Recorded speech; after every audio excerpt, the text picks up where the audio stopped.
Yes, welcome everyone. Lovely to see you all. I'm Andre, and yeah, we've got an hour to talk about social media and all that stuff. I would like to make this as kind of problem-based and as focused on what you all do as possible. So it would be really helpful for me if I could get a sense of where you're all at and what you've done currently with social media and what you're hoping to do. I've got about 16 hours worth of material that I can focus on, that I can give to you, but it'd be really nice to make sure that the level I pitch it at is appropriate. So can we just do a quick kind of round the group, just, like 30 seconds each. Just tell me who you are and what you've done currently with your sort of professional social media use. And if you haven't done anything, then that's perfect. We can pitch it at a kind of introductory level. And maybe if you can kind of share something that you've done recently that either did or didn't work. So maybe you sent a tweet and it got more likes than you expected, or maybe you shared an advert for something that you're working on Instagram, and you got some comments back from people, or maybe you posted a comment on Facebook and it got no response at all. Whatever you fancy sharing, and we can look at some of those things and talk through how we can do these things differently, and hopefully better. So yeah, let's go around the group. Amy, do you want to go first? Yeah, of course. So I'm in the third year of my PhD. I actually had the experience you just mentioned of putting out a tweet and it getting a lot more attention than I envisaged. I think at the moment it's on maybe like 210,000 interactions. Was trying to recruit PhD students for interviews to talk about their mental health. Got over 160 DMs, emails, lots of disclosures that I just was not anticipating. So yeah, sort of accidentally went viral and didn't really enjoy that experience, I must say. I'm just going to go down the alphabetical list. So Becky. So I'm Becky. I'm in the final year of my PhD as well. I use Twitter quite a lot, and I had a tweet. Anytime I tweet anything about PhD mental health, that seems to go pretty viral and get hundreds of likes and retweets. But I wasn't recruiting in those instances, so I didn't particularly find that stressful, and it was quite good to see people sharing experiences in that way. I've really struggled with recruitment via Twitter, I have to say. It's not been as good as I anticipated. But yeah, generally I find anything that I tweet about mental health in PhDs goes a bit crazy. Oh, thanks for sharing that. Ooh. Yeah, definitely. That's very interesting. Two different perspectives. Well, yeah, we can certainly talk a bit more about those and maybe look at a couple of these examples so everyone can kind of see what you did. Yeah, okay, that's good. Chloe, do you want to go next? Hello, can you hear me okay? Yes. Yeah. I'm in the hairdressers, but I didn't want to miss you, Andre. Oh, brilliant. Oh, that's lovely. Have you had a head massage and a nice bit of conditioning? Yeah. Or what stage are you at? Bit of self-care. I've got the foils in. Perfect. I'll show you. So you can sit back and relax. Nice. Hey, hello. Yeah. Anyway, yeah, so I use Twitter a fair bit for recruitment where I can. I've just come back from mat leave, so trying to sort of use it a little bit more where possible. When we did the SMaRteN conference that you sort of helped us with, I was kind of one of the people that was quite high up on the terms of, I don't know, impact or whatever it was you measured it on. But yeah, just looking to sort of use it more in research now. I'm sort of back to work and wanting to continue student mental health research. Yeah, I remember it well. You were a high, simpler impact person, which is one of those things that sounds really good, doesn't it? But no one has any idea what it actually means. It basically means that it wasn't just the amount of tweets you sent, it was the quality of your tweeting and the quality of it being shared and reflected on by other people. So it is quite a meaningful analytic. Most analytics are fairly sort of I don't know, vanity based, aren't they? Yeah, I got 3,000 likes, but it doesn't necessarily mean anything. Yeah, I think that all the time with my tweets. Yes, brilliant. Thank you. And thanks for joining us. Heather, over to you. Yeah, so I've used Twitter quite a lot from pre-PhD and into PhD. I tend to find that in tweeting in a personal capacity related to personal experience, I don't get much response on awareness days, so the designated days, but I do when I have a particular personal experience that's tied at any point, and that's linked to a bigger theme that I want to talk about. So the kind of the connection between my personal experience and the broader issue comes across as getting more responses than if I do I don't want to say tokenistic, but in a way tokenistic posting on the designated awareness days. I have my own blog on sibling suicide loss, which I tend to find blogs are quite hit and miss. So some of the stories hit more than others. Some posts have led, a particular post has led to a publication request for an edited book that I then followed up. So, but that connected with the other person's experience as well. So it was kind of, it's just a little bit more coincidence in a way rather than routine response. I've done a elevate the convo hashtag kind of Twitter conversation in a different time zone, which involved a lot of kind of like timings of tweets. So you had to kind of construct the tweets and organize them and then sort of time them to go out at a certain time for the time zone of the other place. That worked really well because it allowed me time to think about what I wanted to say and construct them in the right kind of, you know, the number of characters and the images that I wanted to use, and I could take time over it, and then they went out alongside the rest of the other people who were involved in the elevate the convo situation, and that was really good, particularly as it was on sibling suicide, which doesn't get a lot of focus a lot. In terms of my own research, I found that recruitment was better via Instagram and Facebook, not Twitter, and that the language mattered a lot in terms of where I was posting and things like that. And I'm using social media as an elicitation tool within my methodology, so it's quite interesting to look at how the students have picked which platforms to draw their own posts from in order to talk about, and most of the posts that they choose, they don't mention mental health specifically, but they mean mental health to them. So in that sense, the kind of the explicit language of mental health hasn't been as strong as the story behind the just a generic post of a beach and things like that. Yeah, so those are my elements. Wow, brilliant. Thank you so much. There's so much in there that you said, really, really useful. And I'm sure we won't have time to pick it all up and discuss it all in detail, but I think I'm particularly interested in what you're saying there about the scripting and the planning work that you've done on that international project. And that's something that I guess we can all learn from, you know, going into our social media conversations that might happen live, but going into them with really careful thought through planning and scripting. And yeah, it's also really interesting to hear about recruiting on Insta and Facebook rather than Twitter. We'll definitely look at different platforms, and you know, you need to think about who your audience are, don't you, and where they're likely to be. And obviously, if you're trying to reach young people, then Twitter probably isn't the place to do it. Facebook probably isn't either, but yeah, definitely Insta and other places. Brilliant. Yeah, thank you so much. That's really good. Lydia, you're next. Hello.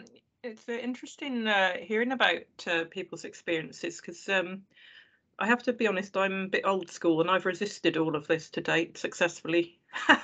Well done. Because I feel like it's part of the sort of expansion of everything that's required for academics, and they're already absolutely snowed under, and on top of that you've got to do all this promotion stuff, but with social media. But anyway, but what I think is interesting there is people talking about the sort of different usages of social media, the recruitment, the kind of doing of research, the dissemination of research, and then potentially also, as we're sort of increasingly, there's this kind of self-promotion sort of element to it, isn't there? But I thought that was interesting. I mean, there's been obviously a lot of debate over the years about kind of doing sort of online research ethically, but the sort of ethics of recruiting online, because I think people have sort of hinted a bit there about the issue of how it can kind of go a bit out of your control, and then how you handle the situation. And I thought that's it'd be quite interesting to hear about that actually, and think, you know, thoughts about how you handle that, because the usual problem you have is actually getting enough participants, not having too many. But you know, so anyway, so that's an interesting point. But going back to the first thing I said about being resistant, partly why I'm resistant is because I think it sort of messes your head up a bit potentially if you're actually trying to do academic work, because you know, there's all this stuff about I was in a seminar the other day where someone was talking about lost focus. Nobody can concentrate anymore, and it's, you know, because of all this sort of, you know, soundbite stuff and everything. But are there, you know, I wouldn't mind some advice about how you actually do this in a very contained way, and not in a way that actually leads you down a path of that you kind of can't concentrate to do actual serious academic work anymore. Yeah, I think those are all very fair reflections. Yeah, and when I do, so we run kind of monthly half-day social media training sessions for people. I'm doing one of them tomorrow, and we normally get sort of 30 or 40 people along to those sessions, and we always get about 10 to 20% of the audience are people like you, who are there really because they're thinking, you know, should I be doing this? I really don't want to do this, actually. I'm not keen on all of this stuff. And I mean, I think the key thing to say there is, as a researcher, are you interested in public engagement? As a researcher, are you interested in disseminating your work to the people that need it? As a researcher, are you interested in getting, you know, the right people involved in your research? And I think most researchers are keen on those things. Not everyone, but you know, social media is now a really big part of all of those things. And so you're absolutely right. It's about doing it professionally and effectively without the potential negative effects on your own, you know, mental health. And well, on your own network as well. Sorry? And on your work, and on your academic work potentially. Yeah, I mean, if you're doing it as well as everything else, I think the trick is to try and think about what you can stop doing and replace with this digital stuff. Is there a way that you can do it instead of? But yeah, I think those are all very valid points. And so we'll talk a little bit about how you can develop an online professional social media profile. But it is complicated, particularly if you have your own lived experience of mental health. Yeah. Joe, you've got your hand up. Hi, yeah, no, thank you for coming to me.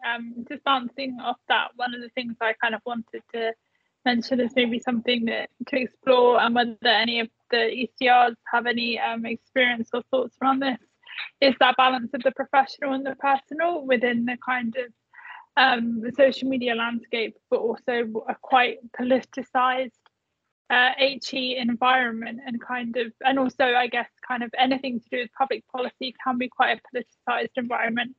So Andre, how you as an organization find that, how any of our researchers might find that, and kind of balancing the fact that they might use a social media account for both personal and professional exploration of ideas and just expression, really. Yeah. Okay, thank you. I've made that note. Definitely important. Let's make sure we get through everyone, and then we can crack on. So we've got 3 more people. Natalie, do you want to go next and introduce yourself a bit, please? Yeah, so I'm just coming to the end of my first year of the PhD. At the beginning of the PhD, I did set up a Twitter account, and I find it really a valuable resource for me, seeing as I don't have a strong network of other people looking at student mental health. So I use it as a source of finding out what's going on, seeing what other people have written, and getting their, like, you know, it's so valuable. I also used it for recruiting for a survey. Twitter, not a good avenue, but where I found was really valuable was Reddit. If you're reaching out to young people, Reddit was a gold mine, and it has such a diverse range of users as well. It was really valuable. Yeah, thank you for that. That's a really important avenue that a lot of people have said very positive things about. It's all about finding the right group, and if that's where they are, for sure. Okay, that's great. Nesreen, you're next.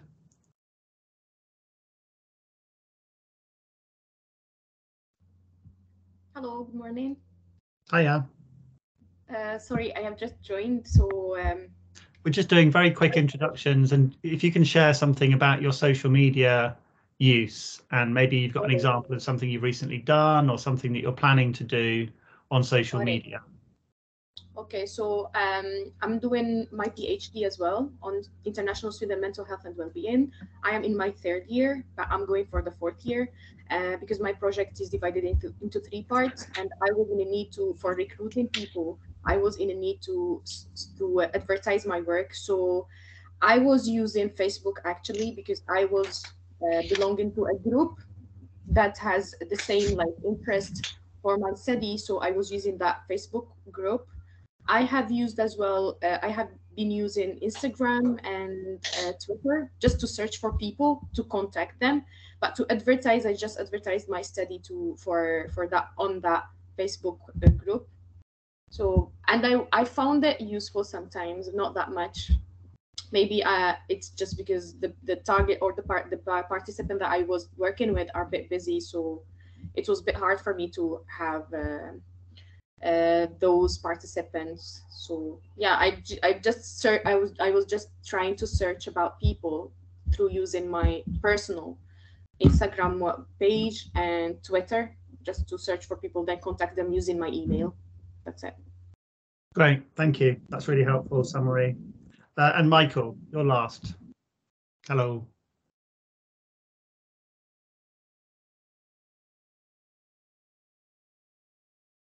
Hello. So yeah, like other people, I primarily use Twitter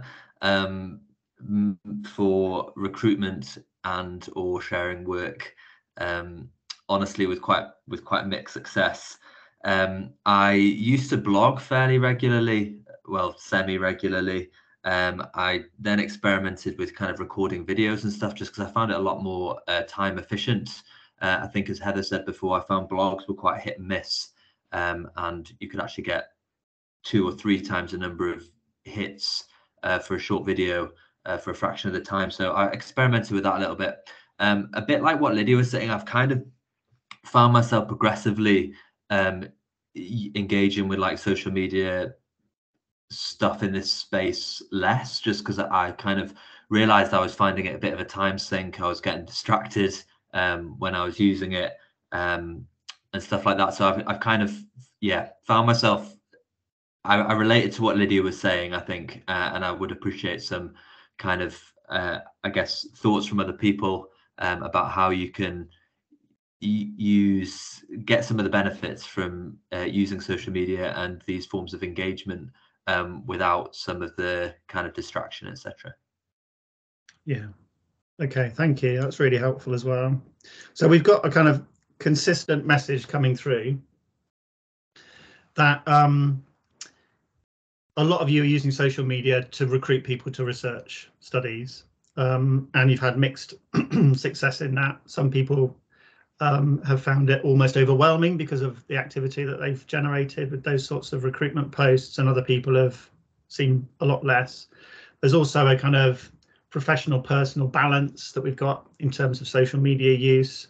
We don't want it to take over our lives. We don't want to have a kind of negative impact on our mental health from having to use it. And then there's also some issues there around effective use, minimum amount of time, high impact. How do we do that? So Michael, maybe you could share those slides again, and I could talk you through a few different examples that I've got. I want to talk a little bit about how we use social media and how we come across as researchers on social media in the mental health community. I want to talk a bit about working in partnership, and so how you can work with other organisations to actually have the most impact. Yeah, carry on down. One more. Yeah, let's start with that getting started one. And then I want to also talk a bit about yeah, the kind of professional aspect of this. And feel free to put your hand up and interrupt as we go along if you've got any questions. I think mental health social media use is quite specific and quite different from generic social media use. A lot of people who come along to my mental health social media training say, oh, I've been on social media training before, so I know all the stuff you're going to be talking about. And then at the end they say, oh, we didn't cover any of the stuff that we normally talk about. You spoke all about other sorts of things. And so really the technology and how you do the social media stuff is obviously important, and there's things we can look at in that regard. But for me, the key thing to communicate about mental health social media is how you actually engage with people, how you have conversations, how you present what you do to people. And I think the key thing is that we need to join in first with the conversations that are happening. We need to build rapport and trust and connection with the community that we're trying to engage with before we start asking things of that community. So, you know, if you go on to Facebook and you join a group with 3,000 people in it, and that group is full of people that you're trying to reach with your research, that you're trying to recruit to your research, if you straight away start talking about yourself and your study and how important it is and how you really want to get people involved in it, it's very likely that you'll get ignored, or that actually people will, even worse, feel kind of like it's really inappropriate. You know, you're selling what you're doing to them, even if it is a great project, even if it is really worthwhile. So there's some basic rules of engagement, I think, on different social media platforms that will really stand you in good stead for this kind of recruiting to study work. And it's important to remember that different platforms have different styles. Twitter is very conversational and very live. You know, that's very different from Instagram. That's very different again to Facebook, which is very different again to LinkedIn. So the way that you communicate, the way you engage has to be tailored to the platform. But I think the key thing I would say is join in first, participate in the existing conversations, ask questions, show interest before you start talking about yourself.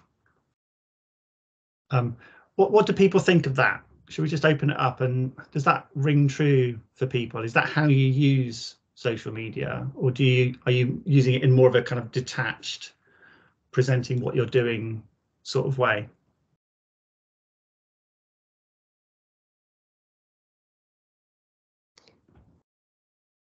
I try and bring some of me and engage with people prior to asking for things. I think my Twitter is a combination of like asking things of people and trying to share helpful things or sharing my experiences. So I think that's a really good way of approaching it. Yeah, absolutely. Sharing something of yourself. It doesn't necessarily mean you have to share your lived experience and you have to open up and, you know, share all sorts of personal stuff. It's just about connecting, I think. Yeah, Heather, you've got your hand up.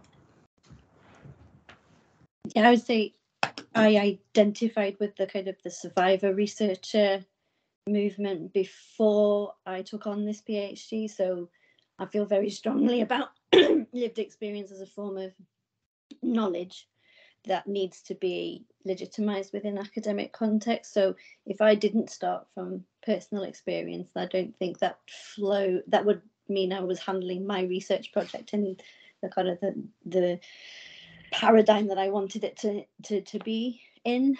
So in a way, I don't think that my research would have worked as well had I not mentioned the lived experience element up front on the social media. Yeah, for sure. Yeah, I think sometimes with that kind of survivor perspective, it's just a really key part of joining a community and gaining people's trust and respect. But I don't think it's an essential. I think it's really, I think professionals, clinicians and researchers often feel under pressure to share their own personal experiences when actually it's not necessary. You know, yeah, Heather? I think the decisions on the involvement of personal experience and kind of the declarations of it should always be connected to the research project itself and what the purpose of that is within the research project and how that's going in relation to the research questions as well. So it's part of that kind of ethical decision making before you even get going on recruitment and things, to kind of make decisions about that before you take those steps. So I completely agree. I don't think it's essential to all research projects, but it's part of the design in making decisions about that as you go forward. Yeah, for sure. Okay, Michael, can you scroll down a little bit? I just want to bring up a couple more slides that we can talk to. So yeah, we've touched on this already. Really important that you think about where your audience are, what platforms they're on, and obviously also who's completely excluded from all this stuff. So, you know, are there people that you're really trying to reach who aren't using social media at all? And then tailoring your conversation and your style to match those sorts of platforms. And as you said, Michael, you know, you decided to do videos rather than blogs. That's a really good example. You know, videos work really well on social media. They work on Twitter. Obviously, they're essential for something like TikTok or Instagram. How you make those videos, the style that you use needs to match the platform. So, you know, TikTok is very playful and fun and silly. If you have a very dry research recruitment kind of video on TikTok, it really stands out as kind of, you know, a bit inappropriate. Whereas that sort of video could work very well on LinkedIn, for example, where it's more sort of professional and, you know, different sort of tone. And obviously, you know, you can play with that and you can, you know, create a, I hate to use the word, but a brand that works across different social media platforms and uses different voices and different styles in different places. It's really important that you create something that stands out. You know, the reason we called the mental elf is that it's a little bit silly and it is memorable, and it stands out, you know, a little pointy-eared smiley face. And, you know, mental health research is not silly and playful, and it doesn't stand out. You know, for most people in the public or people who work in frontline mental health practice, research is really dull and not interesting at all. And, you know, getting them to read a paper is almost impossible. So having something which is a little bit more kind of lowering the bar to entry, which isn't written in researcher language, which is trying to open up the science to a wider audience. That was our kind of decision about why we would create this thing and give it this name.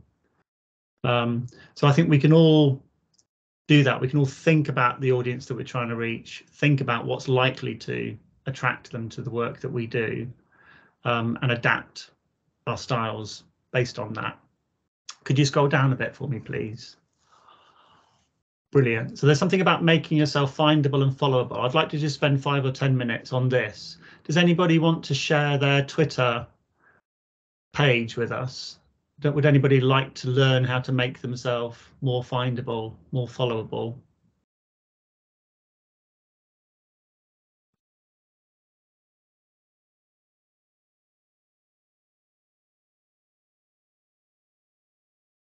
You're also, oh yeah. Becky, I don't mind. You're welcome to use mine. I don't even know my Twitter handle. That's a good start. Brilliant. Michael, can you bring Becky's Twitter up for us? Do you have me, Michael? It's B_Petley.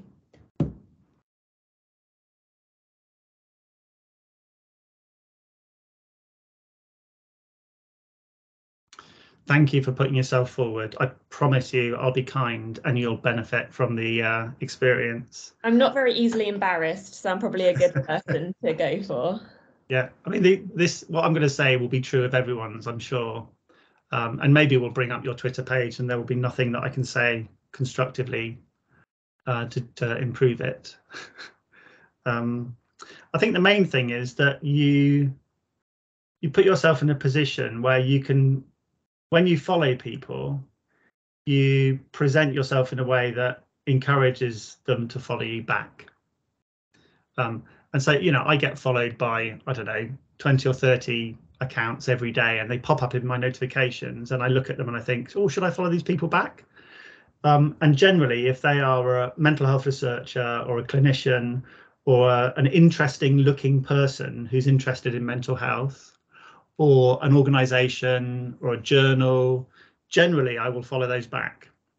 And so I think my kind of ratio is like sort of 1 to 6 or something like that. I'm following about, yeah, I get followed by about 6 times more than the number of people I follow, something like that. 1 in 6 I choose to follow back. But there's lots of accounts that I won't follow back because they just don't say enough about themselves to be able to, you know who they are and whether they're worth following. How are you getting on, Michael?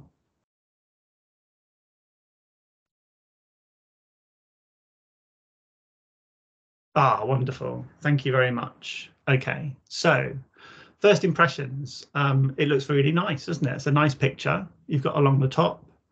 It's a nice avatar you've got of yourself. I can see the images in the top right hand corner, so I can see you're sort of sharing stuff which is personal and fun as well as professional.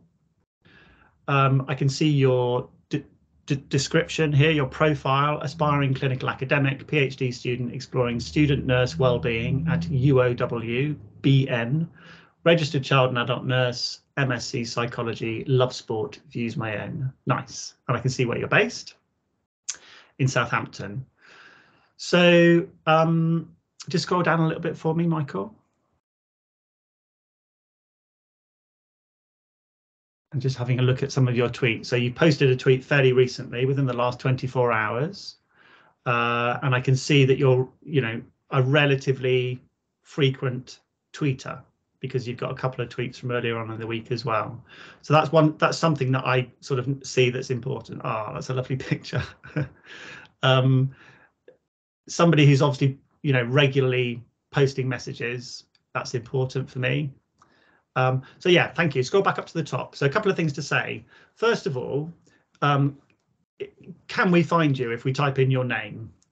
Yes, we can, because your Twitter username is the same as your name, and you've got a relatively unusual name, so you wouldn't have too many hits on that.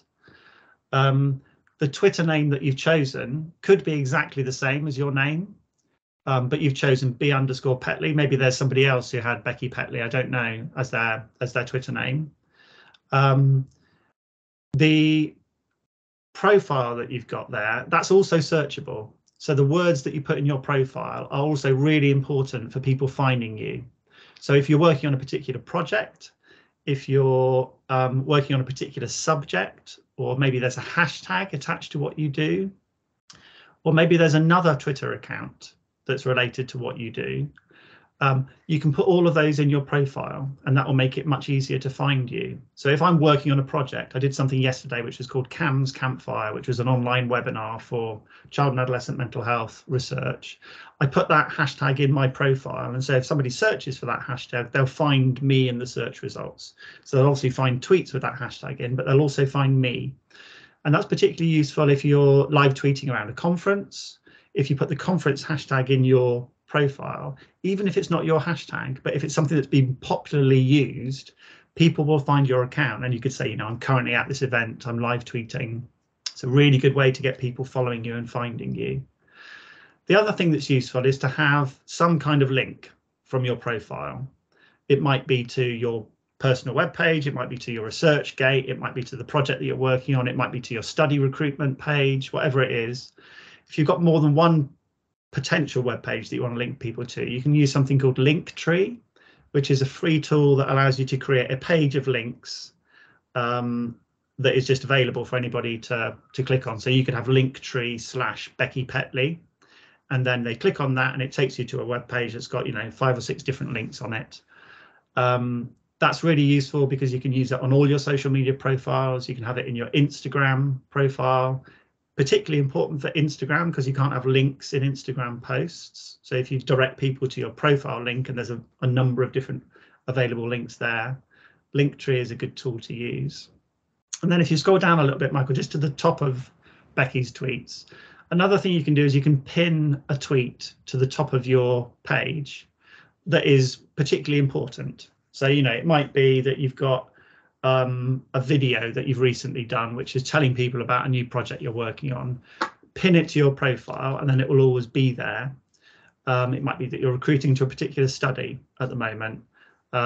Good idea to have something, it might just be a popular conversation, and it might, even if it's a few months or even years old, pinning something to your profile that is the main thing that you want to highlight to people is a really good idea.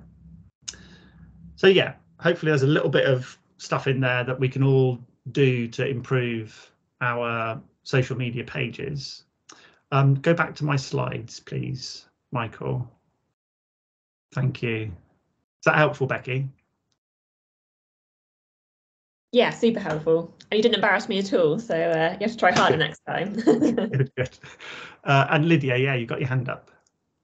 Thanks. I was just wondering about noticing there, Natalie, that you've put some reference to job applications and things like that. I mean, what sort of risks are there associated with having these kinds of online profiles? Because I know certainly in the sort of corporate world, there can be things like people looking at these things as part of, recruitment processes. I don't know about in the academic world to what degree that goes on or in other worlds, but you know what I mean? I mean, how do you, what risks might there be to sort of putting yourself out there with, comments on job application processes, for example, or whatever, and how do you manage those? Yeah, I think we all need to obviously think about our professional guidance, and we've all got different kind of professional affiliations. So if you're a psychiatrist or a psychologist or a nurse or whatever, there's obviously social media guidance from your membership organization that you need to refer to and think through really carefully. And some of us have got quite restricted ways that we can use social media personally and professionally because of that guidance. So I don't think there's any kind of one answer to that question. There's not one sort of rule that works for everybody. You've obviously also got your own sort of particular personal situation. If you're a survivor of abuse, for example, that would really impact quite significantly on how you use social media and what you're prepared to share and how much personal information you want to put out there. But I think the key thing to say is that you really need to be careful when you're joining a new social media platform, that you're very thoughtful about the settings, how you share, and going for a default set of settings on social media doesn't necessarily mean the same thing on different platforms. So you've always got that kind of balance to make between locking everything down so you can't be seen, and opening things up so that you're sharing appropriately to reach as many people as possible. And that's going to be different for different people on different platforms. So, it might be that you decide that you're going to use Facebook for personal use rather than professional, and you're going to use Twitter for professional use rather than personal, for example. It might be more complicated than that, but for example. And so you can obviously have different settings on those different platforms based on that kind of usage. Right. Yeah, Becky. Yeah, I guess as it was my social media, I'll just provide my comments. So part of my research, I look at the difference between personal and professional identities, and this is slightly controversial. But one thing that's come out in my research is that a lack of authenticity at work greatly impacts on people's well-being. So I have in my head my boundaries for what I'm happy to share on social media, and that's based on, so I'm a nurse, so I've got a code of conduct for my nursing. I'm part of the British Psychological Society, so I've got that in mind. But I also know from my research, it's really important that we feel able to be authentic, and the line between personal and professional identities isn't as clear cut as people think. So I think whenever I'm sharing something, I think if I was a prospective employer, would I find this to be offensive or or out there?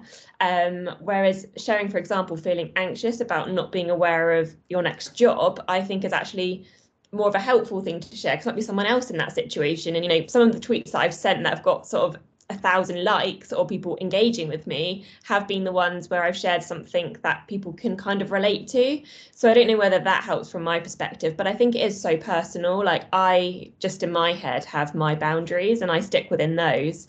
And sometimes I make the wrong call, but I'm not perfect. So I think, yeah, that's my view anyway.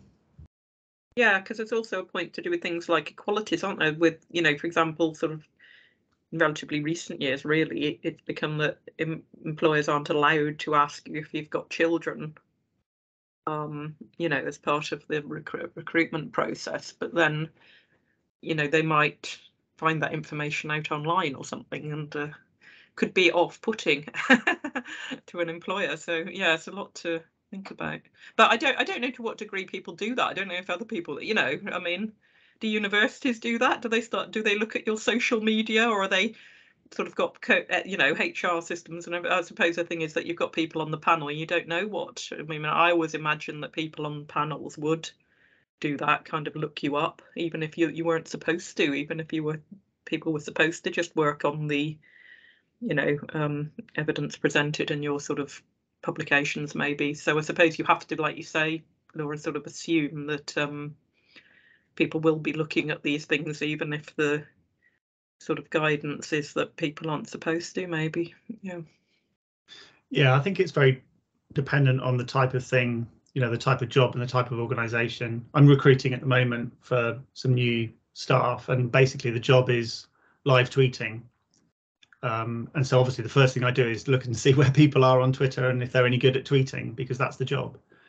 But yeah, equally, I've been on many interview panels where I haven't known the personal identity of the person that I've been interviewing, and their social media hasn't been available to me. I think it's really important that those rules are applied if they're appropriate. Can we scroll down a little bit, Mike? I'm just conscious of time. I can't see the chat either, so if anybody's posting anything in the chat, just bear in mind that I can't see it, and feel free to put your hand up and ask a question directly. Let's scoot past this bit, Michael, and yeah, here we go. So I think there's something to say about how you can do this, how you can build your professional profile, irrespective of the network that you're doing it on. I'm focusing here on Twitter, but I think these sorts of approaches apply across different platforms. I think, we need to kind of think about our own style of communication, how you're going to do that. Are you going to do it in a sort of very professional, formal way? Are you going to do it in a more kind of personal, conversational sort of way? And I think the key thing, as I've said before, is to join in with the conversations that match your aims before you start your own conversations, and get a sense of how this platform works. What style of communication is. Are people sharing a lot of their personal experiences? You'll really learn a lot from the first few weeks on a platform. LinkedIn versus Twitter, it's quite different how people communicate with each other. So I think it is a good idea to sit back and to join in with it before you start posting all your own stuff. Obviously, it's really important to kind of check your privilege because it's really, it's a hard life that people are living out there at the moment, and I'm sure a lot of you are experiencing that as well. But it's very easy to get carried away with joining with my work kind of messages and enthusiastic, fun sort of messages that are going to land, quite awkwardly with a lot of your audience. So thinking really carefully about how your posts are going to be taken on by people, and being thoughtful and kind and considerate when you're posting and when you're joining in with conversations. And similarly, to make sure that you're ready for them yourself. So, you know, this message we're getting about people saying, you know, I posted something and actually there was too much response to it and it was a bit overwhelming. You know, think that through in advance. I've learned that if I blog about depression and antidepressants, I will get hundreds of messages from people which are potentially quite difficult to deal with. And when I've blogged about my own depression and my own use of antidepressants, which was quite a positive experience, I've had really quite unpleasant, hateful, bullying kind of responses from all sorts of different people. So there are subjects within mental health, you know, there's loads of them, aren't there, which are really controversial, which are really sensitive, which are really difficult conversations to have. And if you're putting forward a particular view that's disagreed with by a lot of people, it might be the public, it might be academics, you know, all sorts of different people. You really do need to make sure you're ready for that kind of conversation. So, you know, I make sure that I am mentally well and feeling resilient before I publish any blogs on certain subjects, because I know that I'm going to get a backlash. And sometimes I just decide not to write about certain subjects because I know it's going to be very difficult. So I think you can plan in that sort of way. Yeah, carry on down a bit, Michael. Maybe go sort of quite close to the end because we're running out of time, and I'm thinking we can obviously share these slides with everybody. So you can have a look at some of the suggestions. Basically, I talk here about the, you know, some of the ideas that we have around blogs, around podcasts, around events, some of the different sorts of things that we can do. And yeah, can you scroll up one slide just to the working with others questions to ask? Yes, thank you. I think one of the key things that I would say is that if you're finding you're doing a lot of work on social media and it's not really having the impact that you want, you're not reaching the people you want to reach, it's not being as, you know, impactful as you're hoping, one thing to do is to think about who you can work in partnership with. So, you know, rather than writing your own blog, can you blog for another website that has a bigger audience? Rather than making your own podcast or your own video or, you know, doing your own event, can you work in partnership with somebody who has got a big audience? So, you know, mental health is an example of this. If you write a blog about a new piece of research and publish it on your website, it may be that a similar kind of blog on the mental health would get a bigger audience. You know, similarly, if you write a blog for The Guardian or for the BBC, or you do some kind of, you know, public engagement work with an existing organisation, it may well be that you get bigger reach. And so these are some of the questions that you can ask if you're working with other organisations. You know, ask them up front. If somebody says, can you come and feature on my podcast, or can you come and speak at my event? You can be quite open about this and say, well, yeah, maybe, but who's it going to reach? Is it going to be worth my time? How big is your audience? You know, give me some information about who's going to listen to it, who's going to watch it, where they are, what their professional breakdown is. How long is it going to take to make this thing? You know, how much time is it worth me putting into it? And am I going to have any editorial control? You know, if you're working on a piece for or being interviewed for the radio or for a newspaper or something like that, you'll probably have absolutely no editorial control, but in some cases you might. And then also importantly, can you reuse? You know, so is this content that they produce going to be shared in such a way that you can reuse it, you can republish it on your website, you can, you know, take it and do things with it. But I think this is a key part of our work as researchers in mental health, is to think about building relationships with organisations who can actually really help amplify what we're doing. And in some cases, it's a free thing. It's all about building those connections. Yeah, scroll down a little bit more. Yes, thank you. So that kind of partnership working is really key.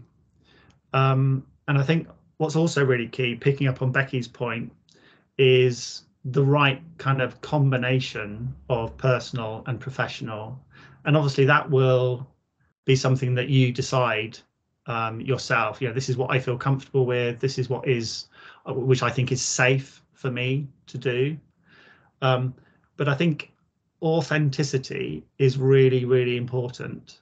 And particularly on Twitter, people kind of are very good at picking up on authenticity. And if it's not there, you will get ignored, or you will get kind of categorized in a certain way. So if you look, for example, at NHS Twitter accounts, what they generally do, and there are lots of examples where they don't do this, but what they generally do is they talk about themselves. Look at what we're doing. Isn't it great? Would you like to get involved? That doesn't work on social media. It's kind of like, you know, going to a dinner party and just being very confident and talking about yourself and not listening and not asking any questions. And, you know, that's how that comes across, as being quite kind of crass and boring and, you know, self-absorbed. So it's really important that the way we communicate on social media is more open and is all about listening and connecting before we start presenting what we do. I think I'm going to leave it there. Does anybody have any kind of questions to ask, building on that last point, or anything else that I've said in the last sort of 10 minutes or so?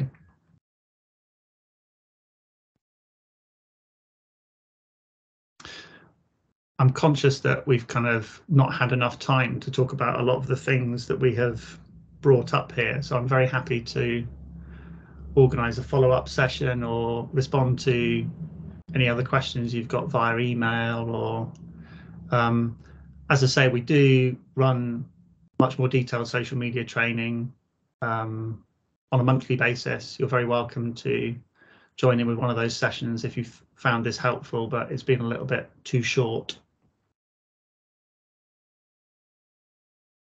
Yeah, Lydia.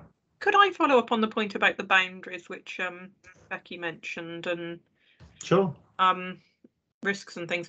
I mean, with Twitter, can you just use that as in a sort of professional capacity then? So if you wanted to, that you could, I'm sorry, I think I got your name wrong a moment ago, Becky, sorry about that. You know, sort of put boundaries around it and kind of use it as a sort of professional profile type thing, or is that not normally what people do in Twitter, you know? Yeah, absolutely. I mean, that's really what I've done with mental health.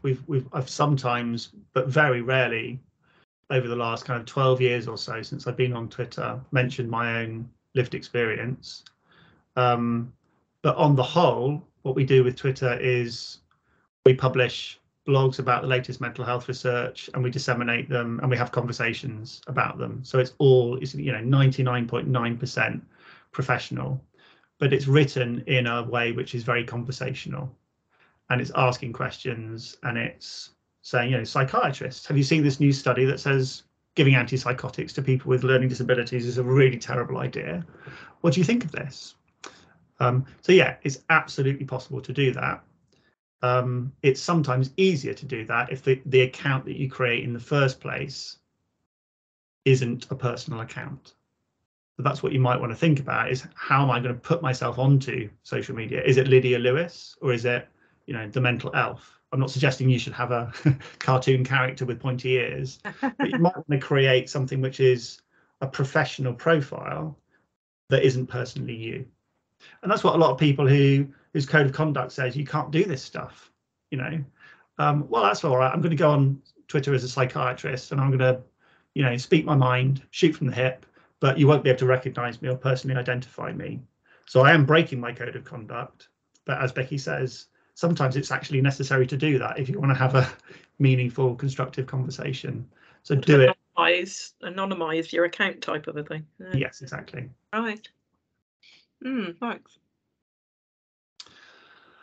Okay, I hope that's been helpful. Yeah, we've kind of come to the end of the time we've got. So yeah, thanks for coming. And yeah, it's been really nice to listen to what you're all doing.